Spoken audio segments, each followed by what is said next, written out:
ملزموں کے خلاف کوئی کارروائی نہیں کر رہے. میں سب سے اپیل کرتی ہوں، وزیر اعظم آزاد کشمیر جو سابقہ ہیں، موجودہ ہیں، جو بھی ڈی سی او جو بھی مدد میری کر سکتے ہیں، میں سب سے مدد کی اپیل کرتی ہوں. میرا کوئی بھائی نہیں ہے، میرے ابو نہیں ہے جو میرا کوئی ان سے پوچھے. ان لوگوں نے میرے ساتھ بہت بڑی زیادتی کی ہے.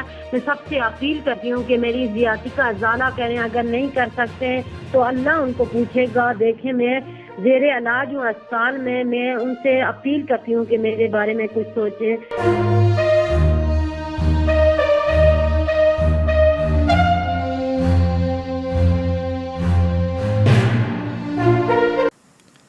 بسم اللہ الرحمن الرحیم.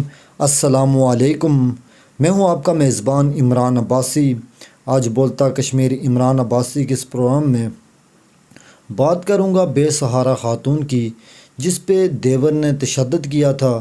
اور اس حوالے سے آپ نے میرے پروگرام کے اندر اس خاتون کی جو گفتگو سنی تھی، اس حوالے سے تمام دوستوں نے بھرپور طریقے سے آواز بلند کی اور اپنی رائے کا اظہار بھی کیا. الحمدللہ اس کیس میں ایک اہم پیش رفت ہوئی ہے.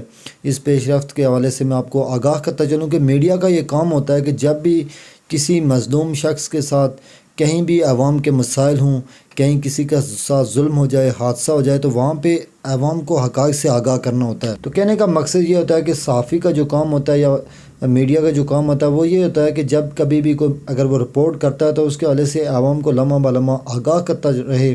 اسی لیے میں نے سوچا میں آپ کو آگاہ کروں کہ جو مندری جو تشدد ہوا تھا خاتون کے اوپر، دیور نے تشدد کیا تھا، خاتون کی ٹانگ ٹوٹ گئی تھی، اس کے بال نوچے گئے تھے، وہ آج بھی ہاسپٹل میں داخل ہیں.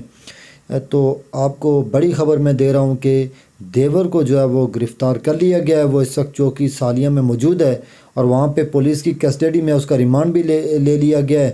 تو میں نے جسٹ آپ کو یہ بتانا تھا کہ اس کیس میں خاتون کو انصاف مل رہا ہے اور ملے گا بھی انشاءاللہ. اور الحمدللہ پولیس نے جو اس لڑکے کو گرفتار کیا، اس دیور کو، خواتین کے خلاف بھی جو ہے ایف آئی آر میں ان کے نام درج ہیں. تو میں یہ سمجھتا ہوں کہ کچھ لوگوں کی یہ رائے تھی کہ گھر کا معاملہ ہے تو وہ گھر میں ہی حل ہونا چاہیے، لیکن یہ ہے کہ بالکل میں کوشش کرتا ہوں کہ جو گھریلو مسائل ہوتے ہیں ان کو باہر نہ لایا جائے. لیکن جب کسی کی ٹانگ ٹوٹ جائے، جب کسی کا سر پھٹ جائے، پورے علاقے کو پتہ اور وہاں پہ کوئی بندہ نوٹس نہ لے اور پھر وہ بے سہارا ہو، اس کا نہ والد ہو، نہ اس کی والدہ ہو، نہ اس کا کوئی بھائی ہو، اور اس کی کوئی سننے والا نہ ہو، تو پھر میڈیا ہی ہوتا ہے جو اس کی آواز بنتا ہے، کیونکہ میڈیا آئینے کی طرح ہوتا ہے.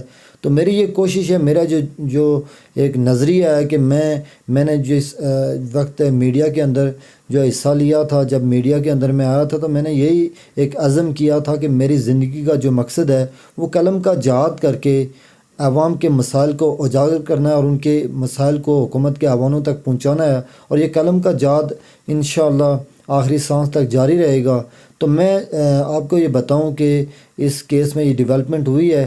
میں یہ سمجھتا ہوں کہ کوئی بھی اگر گھریلو مسائل ہوتے ہیں تو میں سمجھتا ہوں کہ گھریلو مسائل گھر کے اندر ہی حل ہونے چاہیے. لیکن جب بات زیادہ بڑھ جائے، عدالت تک چلی جائے، چوکی تک چلی جائے، پولیس تک چلی جائے، تو پھر اس میں یہ ہوتا ہے کہ اگر ایکشن نہ ہو تو جو متاثرہ جس آدمی کے ساتھ زیادتی ہوتی ہے تو وہ بہت عدم تحفظ کا شکار ہو جاتا ہے. جس نے تشدد کیا ہوتا ہے وہ پھر بڑے گلے پھاڑ کے کہتا ہے جی میرا کسی نے کیا کیا، جو مرضی، پھر وہ نئے سرے سے تشدد کرتا ہے یا وہ پھر قانون کو ہاتھ میں لیتا ہے. یہ اچھا کیا پولیس نے، بر وقت کارروائی کی ہے. میں تمام دوستوں کا، خاص کر کے ریاستی جو میڈیا ہے اور ریاستی اخبارات نے بھرپور کوریج کی. اس میں کشمیر ٹائم اخبار ہے، اس کے علاوہ نیل فیری ہے، روزنامہ نیل فیری، اور صدائے کشمیر اور اسٹیٹ ویوز، خاص شہزاد صاحب ہیں، نثار کیانی صاحب ہیں، اور دیگر جو ایڈیٹر ہیں. میں ان کا شکریہ ادا کروں گا کہ آپ نے بھرپور طریقے سے اس خاتون کی آواز کو بلند کرنے میں اہم کردار ادا کیا. تو میں آپ تمام دوستوں کو بھی مبارکباد دینا چاہوں گا. اب میں اسی پہ آپ سے اجازت چاہوں گا. ہاں، لیکن ایک بات آپ کو ضرور کہوں گا کہ اس کام میں آپ لوگ ہمارا ساتھ دیں اور ہمارے جو پیج ہے اس کو بھی لائک کریں، چینل کو بھی سبسکرائب کریں، اور مزید آپ ویڈیوز کو اپنے دوستوں تک شیئر کریں. لوگوں کو بتائیں اگر کسی کے ساتھ کہیں ظلم ہوتا ہے، زیادتی ہوتی ہے، وہ ہمارے ساتھ رابطہ کرے انشاءاللہ، کہ ہم آپ کی مدد کر سکیں، آپ کے مسائل کو اجاگر کر سکیں. یہی ہماری زندگی کا مشن ہے. تو مجھے اس وقت کے لیے اجازت دیجیے. اللہ حافظ.